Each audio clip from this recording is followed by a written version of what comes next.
দেখছস তোর বউ রাগ করল বরাদ্দ। হ্যাঁ, কোনো খেয়াল আছে আমরা দুজন জেনে নাস্তার লেগে বয়ে রয়েছি?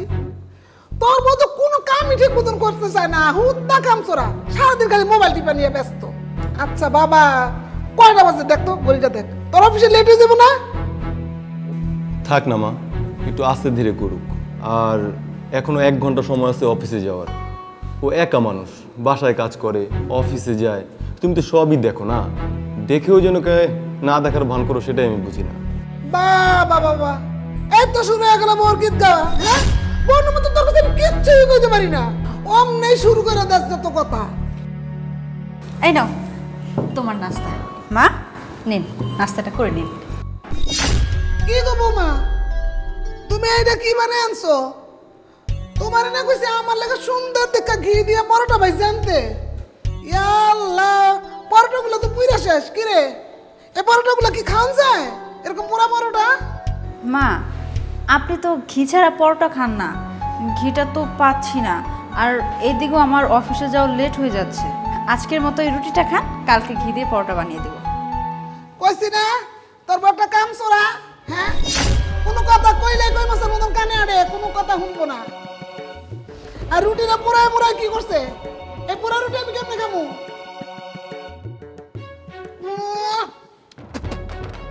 লবণ দিয়ে এটি কি করছো? কি রে, কি করছো লবণ দিয়া? এগুলা কি মুখে দেন যায়? সরি মা, তাড়াহুড়া করতে গিয়ে একটু সমস্যা হয়ে গেছে। হইছে, রাখো তোমার কথা। তোমার কোনো কাম করতে দিলে তুমি ঠিকঠাক মতো কোনো কাম করতে পারো না, সবসময় খালি কানে আনে, তোর মুখে কানে আনে, বুঝছো?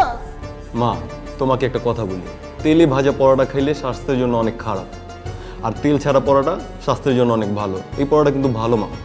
তেল দেওয়া পরোটা খাইতে খাইতে একসময় দেখা যাবে তোমার অনেক সমস্যা হইব। এই তেল ছাড়া পরোটা খাও, সেটা তোমার জন্য স্বাস্থ্যের জন্য অনেক ভালো।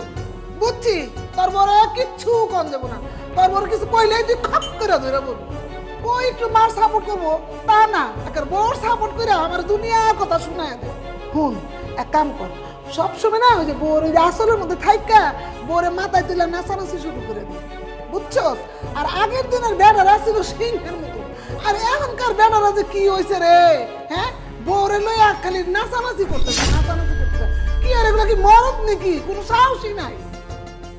আচ্ছা মা, বাদ দাও তো, আজকের মতো হলেও কষ্ট করে একটু খাও। কালকে থেকে তোমাকে ঘি দিয়ে পরোটা বেজে দিবে। এমনিতে আজকে দেরি হয়ে যেতেছে মা। এই শোনো, একটু সময় লাগলেও কালকে মারে ঘি দিয়ে পরোটা ভাজে দিও। আগামীকালকে আমি একটা পার্টিতে যাব, আমার যে ব্লেজারটা আছে না, এটা ওয়াশ করে রেখো। ওফো, আজকে তো আমার অফিসে গুরুত্বপূর্ণ একটা অ্যাসাইনমেন্ট আছে, আমার আস্তে আস্তে লেট হয়ে যাবে। এক কাজ করো, আমি তোমাকে যে পাঞ্জাবিটা দিয়েছিলাম না, ওটা ধোয়া আছে, লন্ড্রি করা আছে, ওইটা পরে যেও। আর তাছাড়া ওইটা পরলে তোমাকে অনেক স্মার্ট লাগবে। ও আচ্ছা, ওই পাঞ্জাবিটা, ওইটাই পরে যাব, কোনো সমস্যা নাই। আর বাঙালিদের তো পাঞ্জাবি আর পায়জামাতে অনেক সুন্দর লাগে। আহা, এ বৌমা, তুমি এবার কি কও? তোমার তো আমার পুলা কইলো ব্লেজার ওয়াশ করে রাখতে, তুমি ব্লেজার ওয়াশ করে রাখবা? তুমি ওরকম পাঞ্জাবি পায়জামা পইরা তারপরে যে অনুষ্ঠানে যাইতে, এই তুমি জিন্দেগিতে দেখছো কোন পার্টিতে পাঞ্জাবি পায়জামা পিন্দা যায়? দেখছো? এই এই পাঞ্জাবি পায়জামা কোনো ড্রেস হইলো? আমার পুলাই দেব অনুষ্ঠানে স্যুট বুট পিন্দা। তুমি না এসব কামচুরামিগিরি বাদ দাও, তারপরে কামচুরামিগিরি করতে বাদ দিয়ে দিতে কও। কিছু কইলে একটা চাকরির অজুহাত দেয়। এই যে শুনো, তোমার মতন হাজারটা বউ না এরকম ঘরও সামলায়, আবার চাকরিও করে। যে রান্ধে হ্যাঁ চুলও বান্ধে, বুঝতে পারছো? মা, আমার কি চাকরি করা খুব দরকার? আমি তো চাকরি করি আমার এই সংসারটা ভালো রাখার জন্য। এই যে আমি চাকরি করে যে স্যালারিটা পাই, সব টাকাই তো আপনার হাতে দিই। আমি কি কখনো টাকা পয়সার ব্যাপারে কোনো হিসাব টিসাব করি? টাকা কি করছেন, কোথায় খরচ করছেন, এসব ব্যাপারে তো কখনো কিছু আপনার জিজ্ঞেস করি না। আর তাছাড়া আমি চাইলেই তো যখন স্যালারিটা পাই আমি আমার নিজের খরচটা রেখে দিতে পারি, কিন্তু আমি সেটা করি না। আমি তো চাইলেই পারতাম বেতন পাওয়ার পরে কিছু টাকা বাবার বাড়ি পাঠিয়ে দিতে, ভাই বোনের খরচ চালানোর জন্য, কিন্তু আমি তো সেটা করি না মা। যা পাই সব আপনার কাছে আমি দিয়ে দিই। আমি আপনাদের কথা চিন্তা কইরা চাকরি করি, সংসার চালাই, আর আপনি কিছু হলেই কোন আমি চাকরির অজুহাত দেখাই? পরের চাকরি করলে কি মা নিজের মতো করে চলা যায়? আপনার পোলা তো চাকরি করে, ওরা জিজ্ঞেস করে দেখেন তো আপনি। আর আমি চাকরি করলে যেহেতু আপনার এতই সমস্যা, ঠিক আছে আমি আর আগামী মাস থেকে চাকরি করব না। আজকে আমি অফিসে গিয়ে বসকে বলে দিব যে আমি আর চাকরি করব না। আমি চাকরিটা বাদ দিলে তো আপনার কোনো সমস্যা হবে না। ঘরের যত কাজ কাম আছে সব কিছু আমিই করব, আপনার কিছু করতে হবে না। আরে বৌমা, তুমি চাকরি ছাড়বা কেন? আমি তো তোমার লাগে একটু মজা করছি। কি রে, মজা করছি না? তোমার তো আমি একটু বাজায় দেখলাম, তুমি জানি কি কম। আর তুমি চাকরি ছাড়বা কেন? চাকরি ছেড়ে ঘরে ভেবে কি করবা? শোনো বৌমা, আমার ছেলেটা না ঠিকই কইছে, এই পরোটা না স্বাস্থ্যের জন্য ভালো না। এখন থেকে না তুমি আমারে রুটি ভেজা দিবা, আমি রুটি খাবো না রে। আর যে ডিম, এই যে এইটাও খাই দেখতেছি। আমি তো লবণের কথা এমনি কইছি, ডিমে লবণ ঠিক আছে। আসলে না তোমার মতন বৌমা না পাওয়া ভাগ্যের ব্যাপার। বৌমা তুমি চাকরি চাইরো না, চাকরি কইরা সংসারের অনেক আয় উন্নতি করবা। চাকরি চাইলে কি আয় উন্নতি করতে পারবা? তুমি কোনো চিন্তা করো না বৌমা, এই চাকরি করে তুমি যেটুক কাম পারবা তুমি এইটুকুই করবা, আর বাকি কাম আমি সামলাই নিব। বুঝতে পারছো? আসলে কাম কাজ করলে না আমার শরীর কত ভালো থাকবো। ঠিক আছে না বাজান? বৌমা তুমি কিন্তু আর ভুলেও চাকরি ছাড়ার কথা কেউ না। তোমার অফিস করে যদি কাজ কাম করতে অসুবিধা হয়, নাস্তা বানাইতে অসুবিধা হয়, সব কিছু আমি করে নেবো। সকাল সকাল আমি তোমার নাস্তা বানাই দেবো, আমিও খাবো তুমিও খাবে না রে বাজান। আমার লক্ষ্মী বৌমা সংসারের জন্য কত চিন্তা করে না রে। তুমি আর চাকরি চাইরো না মা, তোমার লগে লগে আমি সব কাম করবো। তুমি এখন থেকে তো আমার বৌমা হয়ে থাকবে না, আমার মাইয়া হয়ে থাকবা। তুমি চাকরি চাইরো না মা, চাকরি ছাড়বো না। আচ্ছা ঠিক আছে, তাহলে আপনারা নাস্তা করে না, আমি বাদ বাকি খাবার নিয়ে আসছি। হ্যাঁ আচ্ছা, কাকা কাকা ভালোই মজা হয়েছে না রে বাজান। বন্ধুরা, আমাদের ভিডিওটি কেমন লেগেছে অবশ্যই কমেন্টে জানাবেন, আর ভিডিওটা লাইক, কমেন্টস এবং শেয়ার করে দিবেন। আর নিত্য নতুন ভিডিও পেতে আমাদের পেজটা অবশ্যই ফলো করে দিবেন।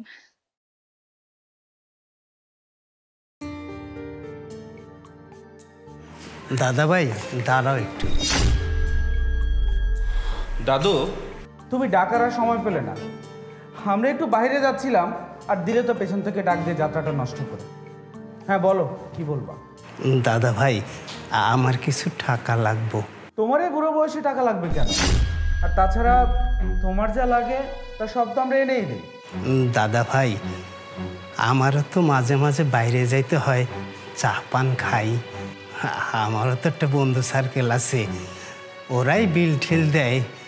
আমারও তো ইচ্ছে করে মাঝে মাঝে বিল দিতে, কিন্তু আমার কাছে তো টাকা থাকে না। সব সময় ওদের কাছ থেকে খেতে আমার একটু লজ্জা করে। বুড়ো বয়সে তোমার যত কর্মকাণ্ড, আসলে তোমাদের মতো বুড়ো মানুষদেরকে নিয়েই যত মুশকিল। তোমরা খারকা না খাটকা। ম্যাডাম,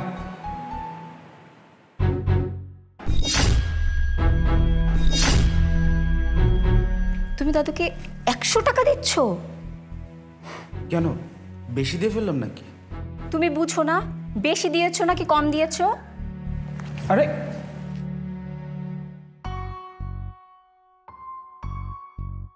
দাদু, এই 10,000 টাকা ধরেন, এই 100 টাকাও আপনার।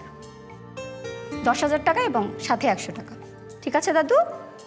দাদা ভাই, এই টাকাটা আপনার সারা মাসের হাত খরচ। আপনার যদি আরও লাগে আপনি আমাকে বলবেন, আমি আপনাকে দিব। আপনি সারাটা জীবন এই সংসারের জন্য করে গেছেন, আর আপনার কষ্টের জন্যই তো এই বাড়িটা হয়েছে। আপনার জন্যই তো আমার স্বামীর এত ভালো একটা চাকরি হয়েছে, আর আমরা সুখে শান্তিতে বসবাস করতে পারছি।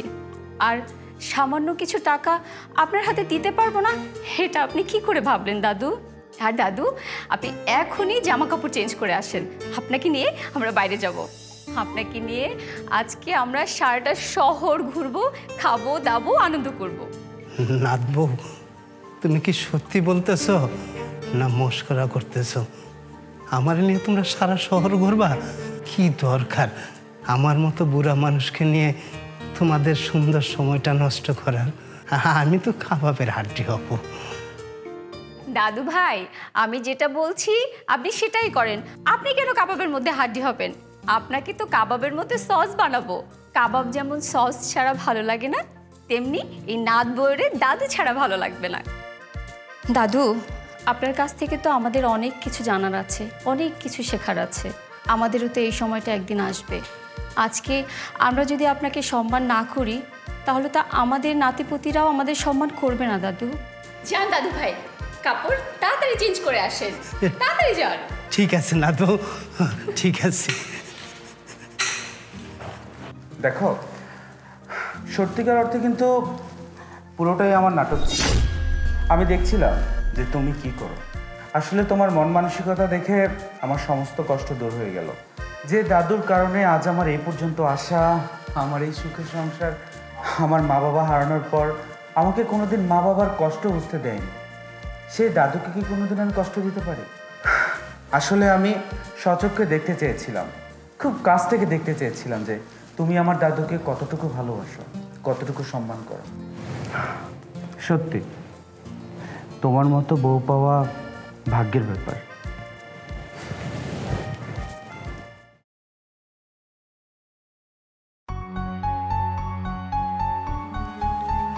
আসসালামু আলাইকুম। ওয়ালাইকুম আসসালাম। বসো।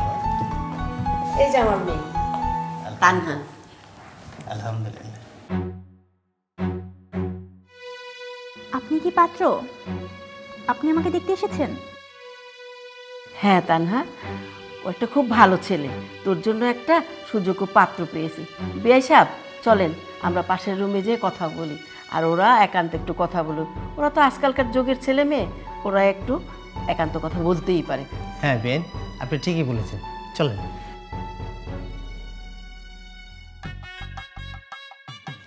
আপনার নাম? জি, আমার নাম মানিক। আপনি কি করেন? আমি একজন স্কুল টিচার। School teacher? আপনার পায়ে কি হয়েছে? পায়ে একদিন স্কুল থেকে বাসায় ফিরছিলাম, তখন একটা অ্যাক্সিডেন্ট করি। অ্যাক্সিডেন্ট করে 15 দিন হসপিটালে ভর্তি ছিলাম। ডক্টর আমাকে ট্রিটমেন্ট করতেছে আর বলেছে আমি যদি 6 মাস রেস্ট করি তাহলে ইনশাল্লাহ ঠিক হয়ে যাব। আচ্ছা, আপনি একটু ওখানে উঠে দাঁড়ান তো।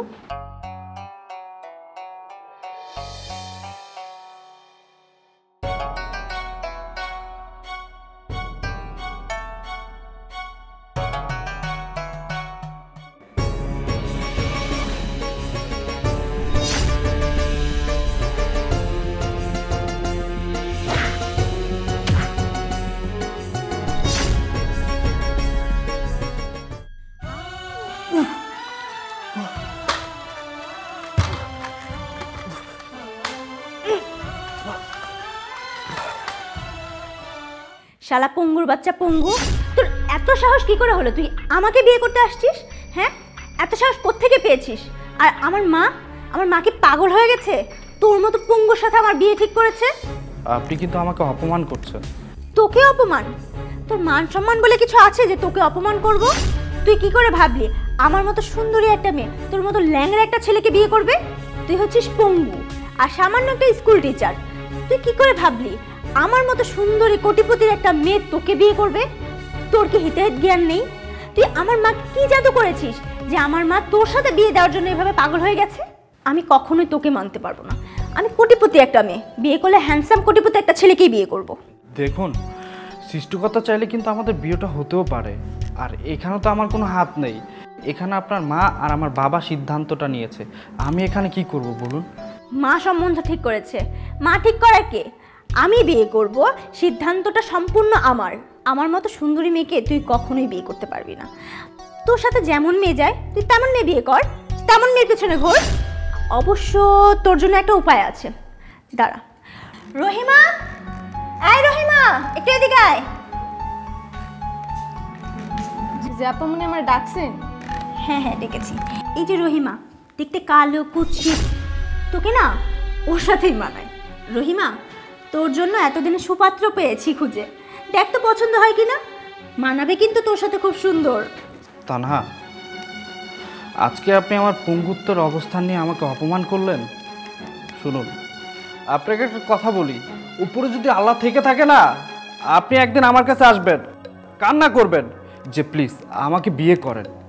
হয়তো তখন এই সময়টা নাও থাকতে পারে। তোর পায়ের সাথে সাথে না তোর মাথার বুদ্ধিও চলে গেছে, ঠিক আছে? তোর জন্য এই যে কর একটা আইটেম রেখে গেলাম, থাক।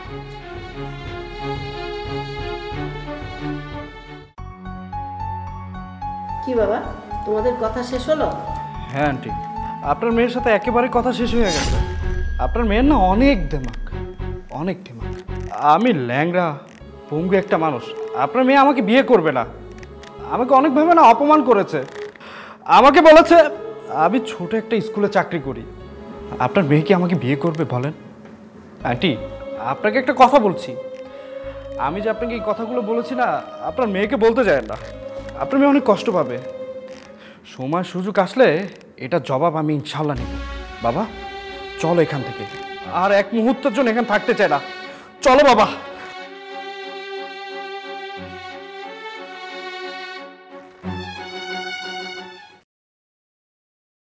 কেমন লাগছে এখন তোমার? ওঠো, আমি ওষুধ দিচ্ছি তোমাকে। তোর বাবা মরে যাওয়ার পর থেকে তোর বাবার ব্যবসাটা আমিই দেখাশোনা করতাম, কিন্তু অসুস্থ হওয়ার পরে ঠিক মতন অফিসেও যেতে পারি না। তোকে কতবার বললাম অফিসের দায়িত্বটা বুঝে নে, ভালো করে দেখাশোনা কর। ব্যবসা চালাতে গিয়ে ব্যাংক থেকে অনেক টাকা লোন নিয়েছি। এখন ব্যবসার যে পরিস্থিতি, সামনের অবস্থা খুব খারাপ দেখছি। তুই তো আমার কোনো কথার গুরুত্বই দিস না। তুই তো আসিস তোর বড় লোক বন্ধু বান্ধবদের নিয়ে পার্টি সাটি আড্ডা দিয়েই আসিস। ব্যাংক থেকে অলরেডি 50 লক্ষ টাকা লোন নিয়ে ফেলেছি। আগামীকালের মধ্যে 20 লক্ষ টাকা যদি পরিশোধ করতে না পারি, তাহলে আমাদের বাড়িঘর সব ছেড়ে চলে যেতে হবে। আহা মা, তুমি সামান্য ব্যাপারটা নিয়ে এত টেনশন করছো। এই 20 লক্ষ টাকা জোগাড় করা আমার এক তুরির ব্যাপার। ওয়েট,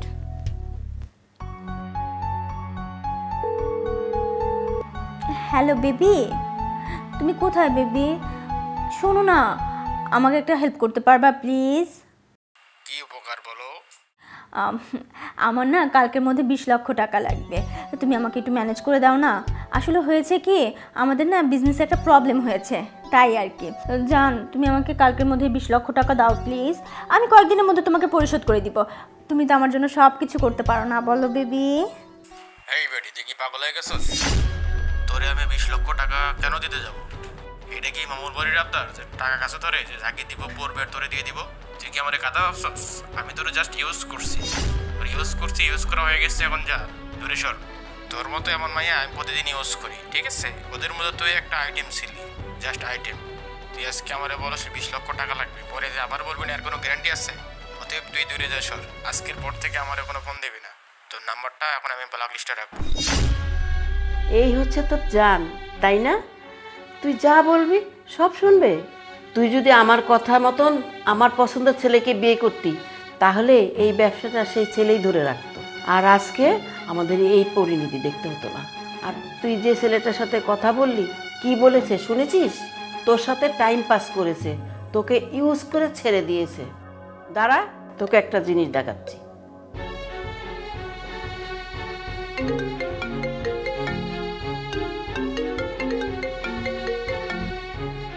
আসসালামু আলাইকুম আন্টি। ওয়ালাইকুম সালাম বাবা, আমাকে চিনতে পেরেছো? জি আন্টি, আমি আপনাকে চিনতে পেরেছি। আপনার নাম্বারটা আমার ফোনে সেভ করা আছে। তা আন্টি, এতদিন পর কি মনে করে? বাবা রে, আমরা অনেক বিপদের মধ্যে আছি। ব্যবসার জন্য ব্যাংক থেকে 50 লক্ষ টাকা লোন নিয়েছিলাম। আগামীকালের মধ্যে 20 লক্ষ টাকা পরিশোধ না করতে পারলে বাড়িঘর সব নিলামে উঠবে, আর আমরা সব ছেড়ে রাস্তায় নেমে যাব। বাবা রে, আমি শুনেছি তুমি নাকি এখন খুব বড় ব্যবসায়ী। তুমি কি আমাদের এই বিপদে সাহায্য করতে পারবা?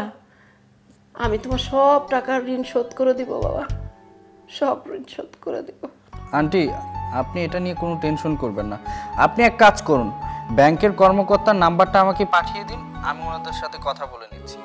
ঠিক আছে বাবা, আমি পাঠিয়ে দিব তোমাকে নাম্বারটা।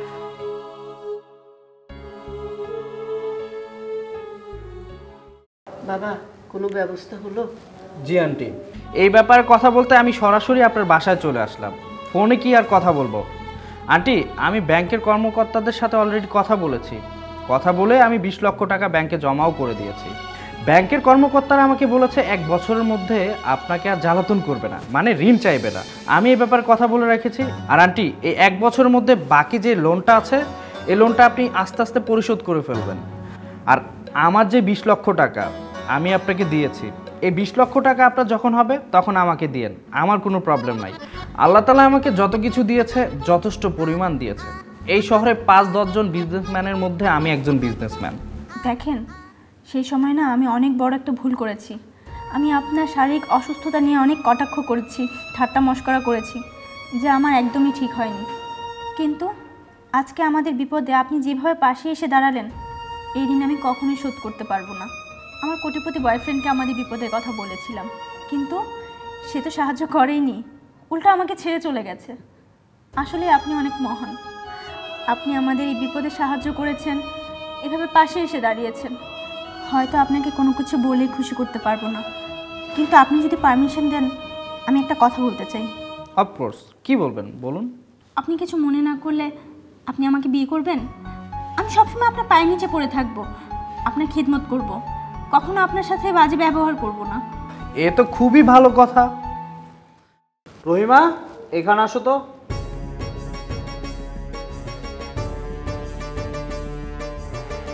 আপনি সেদিন আমাকে সর্বোচ্চ লেভেলের অপমান করেছিলেন, বলেছিলেন এই রহিমাই আমার জন্য যোগ্য। হ্যাঁ, আপনি সত্যি কথাই বলেছেন, এই রহিমাই আমার জন্য যোগ্য ছিল। এই রহিমার কারণে আজকে আমি এইখানে এসেছি। এই রহিমা যদি না থাকতো না, আজকে আমি এই পজিশনে আসতে পারতাম না। কি বলেন? রহিমা আপনার জীবনে এসেছে মানে? হ্যাঁ, রহিমাকে আমি বিয়ে করেছি। অবাক হচ্ছেন তাই না? এই কথা কেউ জানে না। কেন জানতে দিনই জানেন? আপনার মধ্যে না অনেক অহংকার, অনেক দেমাগ। এই দেমাগটা তুসনাচ করে ভেঙে দেওয়ার চেষ্টা করেছিলাম। যেদিন আপনার দেমাগ অহংকার ভেঙে চুরমার হয়ে যাবে, আপনি আপনার ভুলটা যেদিন বুঝতে পারবেন, আমি ভেবেছিলাম সেই দিন এই মানুষটাকে সামনে এনে প্রকাশ করব যে ওই আমার বউ। আজকে দেখতে পারলেন, এই মানুষটার কারণে আমি এখানে এসেছি। এই মানুষটা যদি না থাকতো না, আমি এখানে আসতে পারতাম না।